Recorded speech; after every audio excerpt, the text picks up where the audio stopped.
त्रिशंकु की स्वर्ग यात्रा। इक्ष्वाकु वंश में त्रिशंकु नाम के एक राजा हुए। त्रिशंकु की इच्छा सशरीर स्वर्ग जाने की थी। अपनी वार्ता जारी रखते हुए मिथिला के राजपुरोहित शतानंद जी ने कहा, इस बीच इक्ष्वाकु वंश में त्रिशंकु नाम के एक राजा हुए। त्रिशंकु की इच्छा सशरीर स्वर्ग जाने की थी, अतः इसके लिए उन्होंने वशिष्ठ जी से यज्ञ करने के लिए कहा। वशिष्ठ जी ने बताया कि मुझ में इतनी सामर्थ्य नहीं है कि मैं किसी व्यक्ति को शरीर सहित स्वर्ग भेज सकूं। वशिष्ठ जी के असमर्थता प्रकट करने पर त्रिशंकु ने यही प्रार्थना वशिष्ठ जी के पुत्रों से भी की, जो दक्षिण प्रांत में घोर तपस्या कर रहे थे। इस पर वशिष्ठ जी के पुत्रों ने कहा कि अरे मूर्ख, जिस काम को हमारे पिता नहीं कर सके तू उसे हमसे कराना चाहता है। ऐसा प्रतीत होता है कि तू हमारे पिता का अपमान करने के लिए यहाँ आया है। उनके इस प्रकार कहने से त्रिशंकु ने क्रोधित होकर वशिष्ठ जी के पुत्रों को अपशब्द कहे। वशिष्ठ जी के पुत्रों ने रुष्ट होकर त्रिशंकु को चांडाल हो जाने का शाप दे दिया। शाप के कारण त्रिशंकु का सुंदर शरीर काला पड़ गया। सिर के बाल चांडालों जैसे छोटे छोटे हो गए। गले में हड्डियों की माला पड़ गई। हाथ पैरों में लोहे की कड़े पड़ गए। त्रिशंकु का ऐसा वेश देखकर उनके मंत्री तथा दरबारी उनका साथ छोड़कर चले गए। फिर भी उन्होंने सशरीर स्वर्ग जाने की इच्छा का परित्याग नहीं किया। वे विश्वामित्र के पास जाकर बोले कि ऋषिराज, आप महान तपस्वी हैं, मेरी सशरीर स्वर्ग जाने की इच्छा को पूर्ण करके मुझे कृतार्थ कीजिए। विश्वामित्र ने कहा कि राजन, तुम मेरी शरण में आए हो, मैं तुम्हारी इच्छा अवश्य पूर्ण करूंगा। इतना कहकर विश्वामित्र ने अपने उन चारों पुत्रों को बुलाया जो दक्षिण प्रांत में अपनी पत्नी के साथ तपस्या करते हुए उन्हें प्राप्त हुए थे, और उनसे यज्ञ की सामग्री एकत्रित करने के लिए कहा। उन्होंने अपने शिष्यों के द्वारा वशिष्ठ के पुत्रों सहित वन में रहने वाले सब ऋषि मुनियों को यज्ञ में सम्मिलित होने के लिए निमंत्रण भी भिजवा दिया। शिष्यों ने लौटकर बताया कि सब ऋषि मुनियों ने निमंत्रण स्वीकार कर लिया है, किंतु वशिष्ठ जी के पुत्रों ने ये कहकर निमंत्रण अस्वीकार कर दिया कि जिस यज्ञ में यजमान चांडाल और पुरोहित क्षत्रिय हो, उस यज्ञ का भाग हम स्वीकार नहीं कर सकते। ये सुनकर विश्वामित्र जी ने क्रोध होकर कहा कि उन्होंने अकारण ही मेरा अपमान किया है। मैं उन्हें शाप देता हूँ कि उन सब का नाश हो। आज ही वे सब कालपाश में बंध कर यमलोक को जाएं और 700 वर्षों तक चांडाल योनि में विचरण करें। उन्हें खाने के लिए केवल कुत्ते का मांस मिले और सदैव कुरूप बने रहें। इस प्रकार शाप देकर वे यज्ञ की तैयारी में लग गए। शतानंद जी ने आगे कहा, हे राघव, विश्वामित्र के शाप से वशिष्ठ जी के पुत्र यमलोक से धार गए। वशिष्ठ जी के पुत्रों के परिणाम से भयभीत सभी ऋषि मुनियों ने यज्ञ में विश्वामित्र का साथ दिया। यज्ञ की समाप्ति पर विश्वामित्र ने सब देवताओं को नाम ले लेकर अपने यज्ञ भाग ग्रहण करने के लिए आह्वान किया, किंतु कोई भी देवता अपना भाग लेने नहीं आया।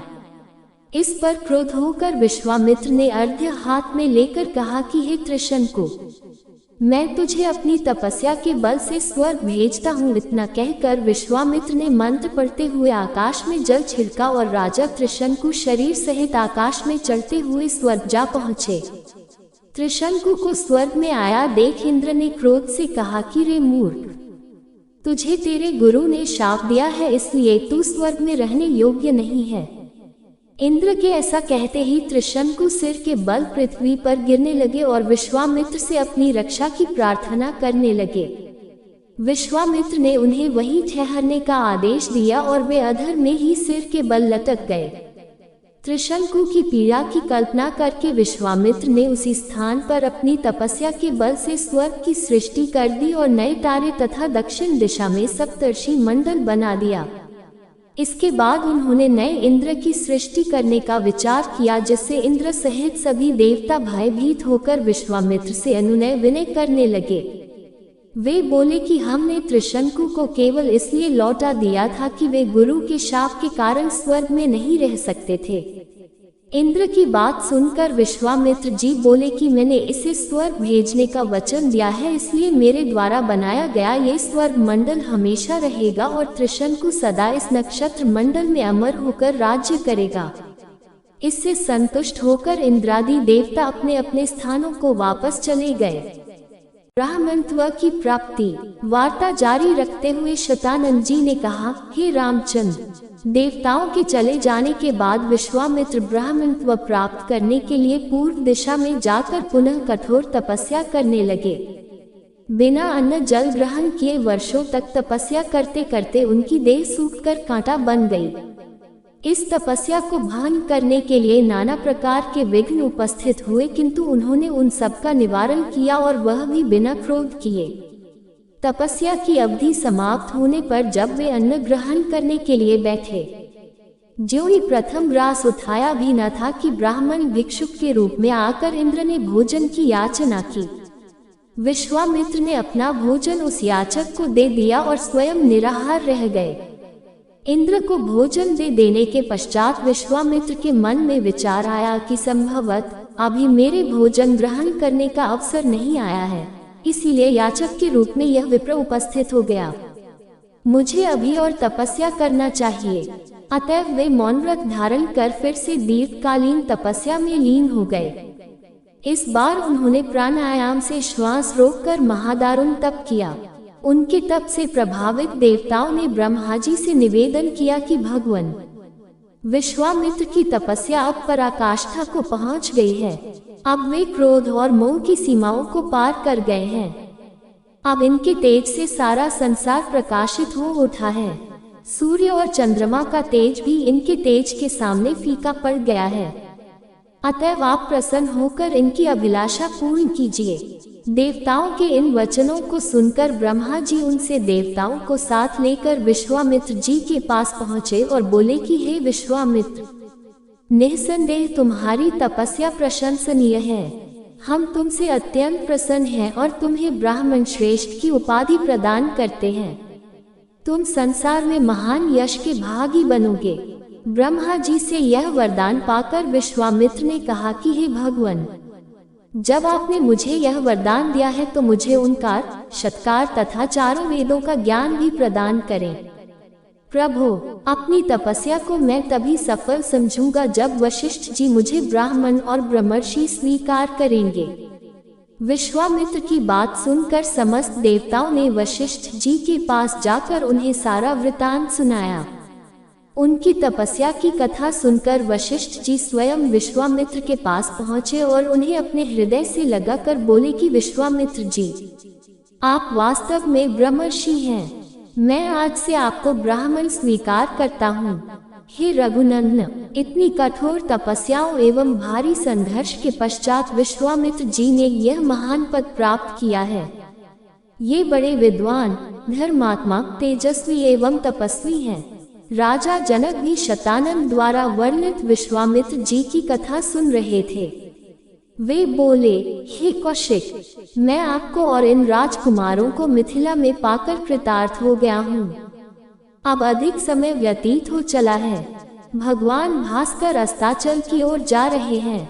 संध्या उपासना का समय हो गया है, इसलिए मुझे आज्ञा दीजिए। प्रातःकाल पुनः आपके दर्शन के लिए आऊंगा। इस प्रकार मुनि से आज्ञा ले राजा जनक अपने मंत्रियों सहित विदा हुए। विश्वामित्र जी भी दोनों राजकुमारों के साथ अपने निश्चित स्थान के लिए चल पड़े। पिनाक की कथा। दूसरे दिन प्रातःकाल राजा जनक से महर्षि विश्वामित्र ने कहा, हे राजन, दशरथ के इन दोनों कुमारों की इच्छा पिनाक नामक धनुष को देखने की है। अतः आप इनकी इच्छा पूर्ण करने की व्यवस्था कर कीजिए। राजा जनक के कुछ कहने से पूर्व ही राम ने कहा, हे नरश्रेष्ठ, पहले आप हमें पिनाक का वृतांत सुनाइए। हमने सुना है कि पिनाक शंकर जी का प्रिय धनुष है। शिव जी के पास से यह आपके पास कैसे आया? इस पर मिथिलापति जनक बोले, हे राम, एक बार प्रजापति दक्ष ने एक बड़ा विशाल यज्ञ किया। दक्ष जी शंकर जी के श्वसुर थे। अपने जामाता से अप्रसन्न के कारण उन्होंने उस यज्ञ में न तो शिव जी को आमंत्रित किया और न ही अपनी पुत्री सती को। पति के समझाने बुझाने की परवाह न करके सती अपने पिता के यहाँ यज्ञ में पहुंच गईं। वहां सती का बहुत अपमान हुआ। सती ने देखा कि देवताओं के लिए यज्ञ का जो भाग निकाला गया था उसमें शिव जी का भाग था ही नहीं। इससे क्रोध होकर सती ने यज्ञ कुंड में कूदकर अपने प्राण त्याग दिए। महादेव जी के गणों ने, जो सती के साथ राजा दक्ष के यहाँ आए थे, लौटकर महादेव जी को सारा वृतांत बताया। सती की मृत्यु की सूचना पाकर महादेव जी बड़े क्रोध हुए। उन्होंने राजा दक्ष की यज्ञ भूमि में जाकर उस यज्ञ को नष्ट कर डाला। फिर वे अपना पिनाक नामक धनुष चढ़ाकर देवताओं को मारने के लिए अग्रसर हुए, क्योंकि देवताओं ने उस यज्ञ का भाग महादेव जी को नहीं दिया था। महादेव जी का ये रौद्र रूप देखकर सारे देवता बहुत भयभीत हुए। देवताओं ने अनुनय विनय करके महादेव जी का क्रोध शांत कराया। क्रोध शांत होने पर महादेव जी ने पिनाक को देवताओं को दे दिया और कैलाश पर्वत पर लौट गए। देवताओं ने उस धनुष को हमारे पूर्व पुरुष देवरात को दे दिया। तभी से वह धनुष हमारे यहाँ रखा है। हमारे पूर्वजों का स्मृति चिन्ह होने के कारण हम इस धनुष की देखभाल सम्मान के साथ करते आ रहे हैं। इसी बीच एक बार हमारे राज्य में अनावृष्टि के कारण सूखा पड़ गया, जिससे प्रजाजनों को भयंकर कष्ट का सामना करना पड़ा। उस कष्ट से मुक्ति पाने के लिए मैंने एक बहुत बड़ा यज्ञ किया। पुरोहितों के आदेशानुसार मैंने अपने हाथों से खेतों में हल चलाया। हल से भूमि खोदते खोदते भगवान की इच्छा से मुझे एक परम रूपवती कन्या प्राप्त हुई। उसे मैं अपने राजमहल में ले आया और उसका नाम सीता रखकर अपनी पुत्री के समान उसका लालन पालन करने लगा। जब सीता किशोरावस्था को प्राप्त हुई तो दूर दूर तक उसके सौंदर्य एवं गुणों की ख्याति फैलने लगी। देश देशांतर के राजकुमार उसके साथ विवाह करने के लिए लालायित होने लगे। मैं अद्भुत पराक्रमी योद्धा के साथ ही सीता का विवाह करना चाहता था, अतः मैंने ये प्रतिज्ञा कर ली कि शिव जी के धनुष पिनाक पर प्रत्यंचा चढ़ा देने वाला वीर राजकुमार ही सीता का पति होगा। मेरी प्रतिज्ञा की सूचना पाकर सहस्त्रों राजकुमार और राजा महाराजा समय समय पर अपने बल की परीक्षा करने के लिए यहाँ आए, किंतु पिनाक पर प्रत्यंचा चढ़ाना तो दूर, वे उसे तिल भर खिसका भी न सके। जब वे अपने उद्देश्य में इस प्रकार निराश हो गए तो वे सब मिलकर मेरे राज्य में उत्पात मचाने लगे। मेरे प्रदेश को चारों ओर से घेर लिया और निरीह प्रजाजनों को लूटकर आतंक फैलाने लगे। मैं अपनी सेना को लेकर उनके साथ निरंतर युद्ध करता रहा। वे अनेक राजा थे, उनके पास सेना भी बहुत अधिक थी, इसलिए इस संघर्ष में मेरी बहुत सी सेना नष्ट हो गई। इस पर मैंने भगवान को सहारा मानकर उनकी तपस्या की। मेरी तपस्या से प्रसन्न होकर भगवान ने मुझे देवताओं की चतुरंगिनी सेना प्रदान की। उस सेना ने आताई राजाओं के साथ भयंकर युद्ध किया और सभी उपद्रवी राजकुमारों को भगाया। उनके भाग जाने के बाद मैंने सोचा कि एक विशाल यज्ञ करके इस अवसर पर ही अपनी प्रतिज्ञा पूरी करूं और सीता का विवाह कर निश्चिंत हो जाऊं। इसीलिए मैंने इस महान यज्ञ का आयोजन किया है। अब जो कोई भी महादेव जी के इस धनुष की प्रत्यंचा चढ़ा देगा, उसी वीर पुरुष के साथ में अपनी अनुपम गुणवती पुत्री सीता का विवाह करके निश्चिंत हो जाऊंगा। धनुष यज्ञ। मिथिला नरेश के वहां से विदा हो जाने पर ऋषि विश्वामित्र राम और लक्ष्मण को लेकर यज्ञ मंडप में गए। यज्ञ मंडप को अत्यंत सुरुचि के साथ सजाया गया था।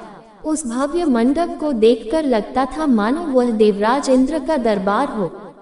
देश देशांतर के राजा महाराजाओं के बैठने की अति सुंदर व्यवस्था की गई थी।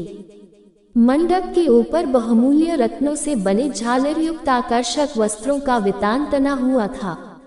वितान के चारों ओर फहरते हुए पताके मिथिलापति की कीर्ति को प्रदर्शित कर रहे थे। बीच बीच में रत्न जटित स्तंभ बनाए गए थे। वेद पाठी ब्राह्मण एवं तपस्वी शांति पाठ कर रहे थे। देदीप्यमान वस्त्राभूषणों को धारण किए राजकुमार अपने अपने आसनों पर विराजमान थे। ऐसा लग रहा था मानो सैकड़ों इंद्र अपने वैभव और सौंदर्य का प्रदर्शन करने के लिए महाराज जनक की यज्ञ भूमि में एकत्रित हुए हों। इस सौंदर्य का अवलोकन करने के लिए जनकपुर की लावण्यमयी रमणियां अपने घरों के झरोखों से झांक रही थीं। गर्जन तर्जन करते हुए पिनाक को इस मनोमुग्धकारी वातावरण में यज्ञ भूमि में लाया गया। सभी की उत्सुक दृष्टि उसी ओर घूम गई। सहस्त्रों व्यक्ति उस धनुष को एक विशाल गाड़ी में धीरे धीरे खींच रहे थे। उस विशालकाय वज्र के समान धनुष को देखकर बड़े बड़े बलवानों का धैर्य छूटने लगा और पसीना आने लगा। पिनाक को यथास्थान पर स्थापित कर दिया गया। राजा जनक के ज्येष्ठ पुत्र सीता एवं उनकी सहेलियों को साथ लेकर धनुष के पास आए और बोले, हे संपूर्ण संसार के राजाओं और राजकुमारों, महाराज जनक ने प्रतिज्ञा की है कि जो कोई भी महादेव जी के इस पिनाक नामक धनुष की प्रत्यंचा को चढ़ाएगा उसके साथ मिथिलापति महाराज जनक अपनी राजकुमारी सीता का विवाह कर देंगे।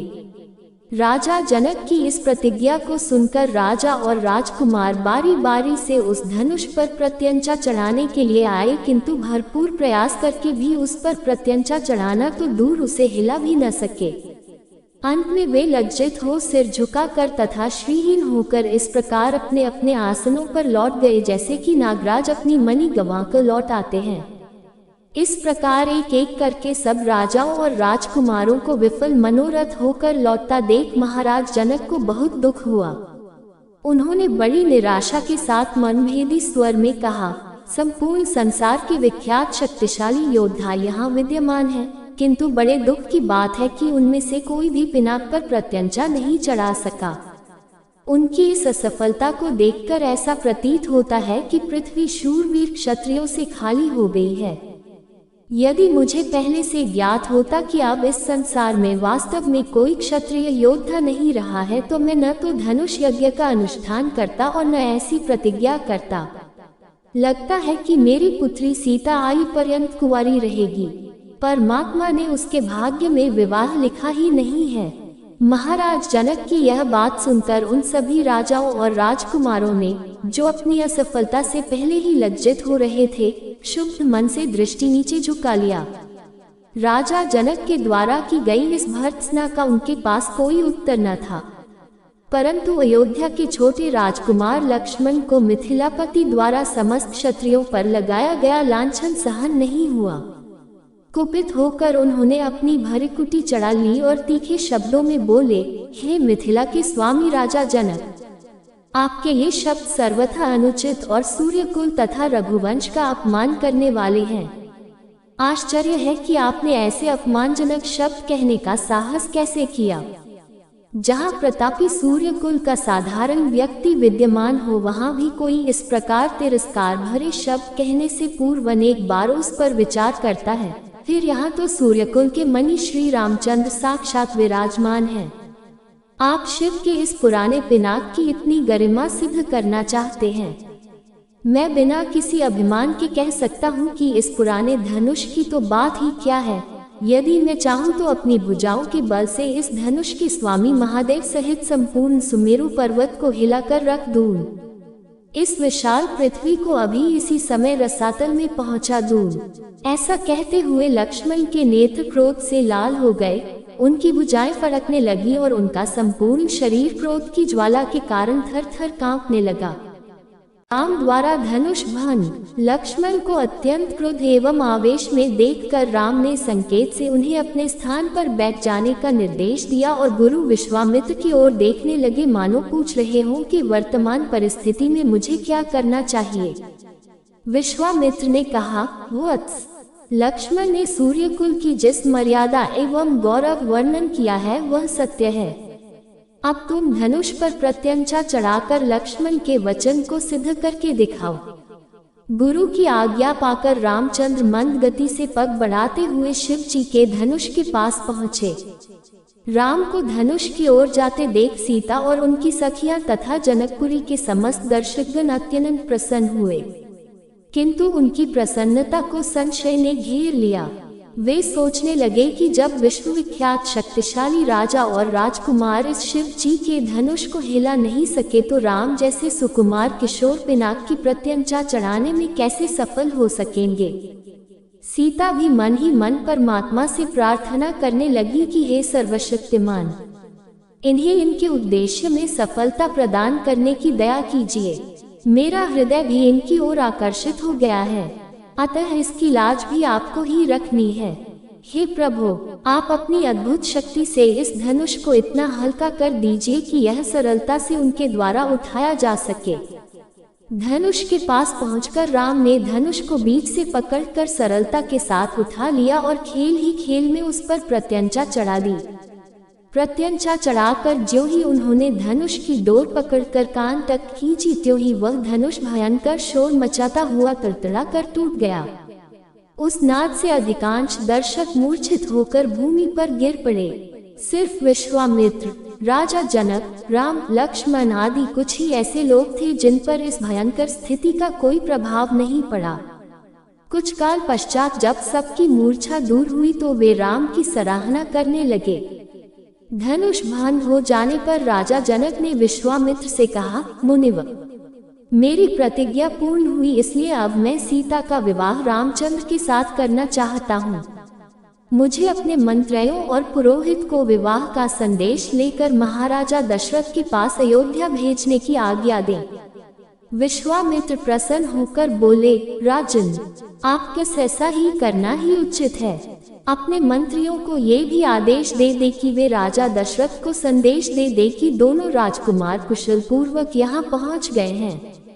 विश्वामित्र के वचनों से संतुष्ट होकर मिथिलापति जनक ने सीता को बुलवाया।